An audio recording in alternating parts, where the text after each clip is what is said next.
Bien, pour préparer mon voyage en Amérique du Sud, j'ai voulu vérifier avant de partir s'il y avait un risque géologique en Amérique du Sud et en l'occurrence un risque sismique. Sur ce logiciel que tu vois à l'écran qui s'appelle Tectoglobe et qu'on utilisera en classe, on peut, grâce à l'onglet Affichage, faire apparaître les épicentres des séismes récents. Et là, surprise, on voit que en Amérique du Sud, sur la côte ouest, ce sont tous les petits points roses que tu vois ici, on a une activité sismique intense, alors que sur la côte est, aucun épicentre de séisme n'est recensé. Sur cette image-là, on retrouve ce qu'on avait dit en termes de localisation des épicentres de séisme, hein. On retrouve les épicentres localisés au niveau de la dorsale. On va retrouver ceux qui sont au niveau des continents à proximité des fosses océaniques.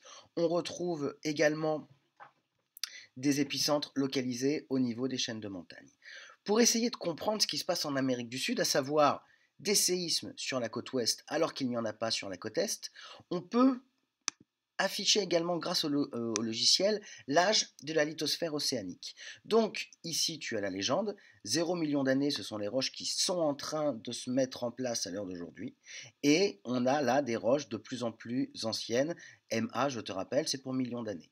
Donc si on regarde l'océan Atlantique, on retrouve bien au centre ici les roches qui sont en train de se mettre en place, c'est-à-dire les roches âgées de 0 million d'années.